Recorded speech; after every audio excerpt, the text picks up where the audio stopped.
பகவத்கீதை பிரியர்களுக்கு என்னுடைய அன்பு கலந்த வணக்கங்கள். ஸ்ரீ கிருஷ்ணா அர்ப்பணம். இன்றைக்கி நம்ம ஸ்ரீமத் பகவத்கீதையின் 15வது அத்தியாயம் புருஷோத்தம யோகம். இதில் 10, 11, 12 3 ஸ்லோகங்களை பார்க்கலாம்.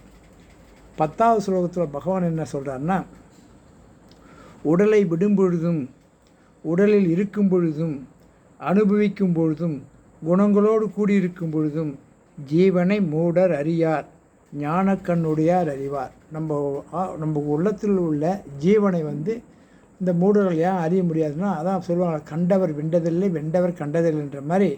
இந்த உடலில் இருக்கும்போதும் அந்த உடலால் அனுபவிக்கக்கூடிய இன்ப துன்பங்களை அனுபவிக்கும் போதும் அந்த ஜீவனை பற்றி அறிஞ்சிக்க முடியல. ஞானிகள்னால் உண்மையை தெரிந்து கொண்டவர்கள் அவங்க புரிஞ்சுக்குவாங்களாம். அதுக்கு அடுத்த ஸ்லோகம், முயற்சியுடைய யோகிகள் அவ்வாத்மனை தங்களுக்குள்ளேயே காண்கின்றனர்.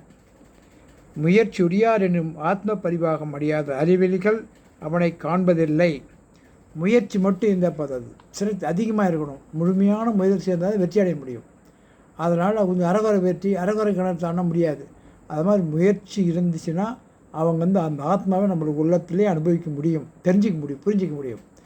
அது நம்ம வாயால் சொன்னால் புரியாது. அனுபவ ரீதியாக நம்ம எப்படி தர்மத்தோடு நடக்க ஆரம்பித்தா கூடிமான வரைக்கும் உண்மையை கடைபிடித்தாலே நம்மளுக்கு இந்த ஆத்மாவை பற்றி புரிஞ்சிக்க முடியும். கண்டிப்பாக நம்மளால் புரிஞ்சிக்க முடியும். ஆனால் நம்ம நிலையில் போகணும், முயற்சி பண்ணுறதில்ல. முயற்சி பண்ணால் நிச்சயமாக வெற்றி கிடைக்கும்.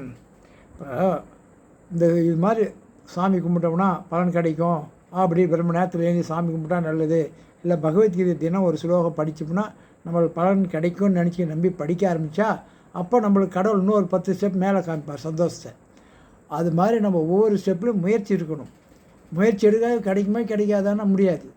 இறைவன் நடுகிறது இருந்தாலும் தன் முயற்சியும் இருக்கணும்.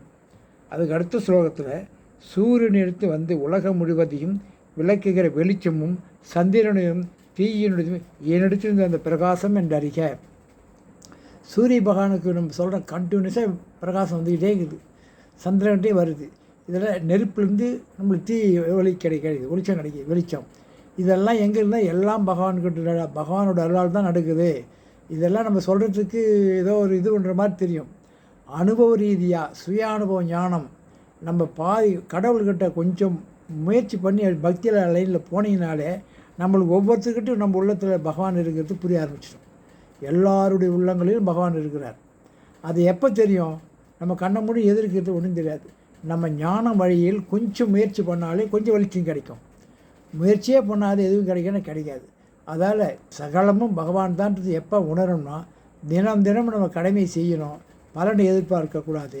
கண்டிப்பாக நம்மளுக்கு கடவுளுடைய காட்சிகள் கிடைக்க ஆரம்பிச்சிடும். ஓம் சக்தி ஓம். ஓம் தத் சத் ஸ்ரீ கிருஷ்ணா அர்ப்பணம்.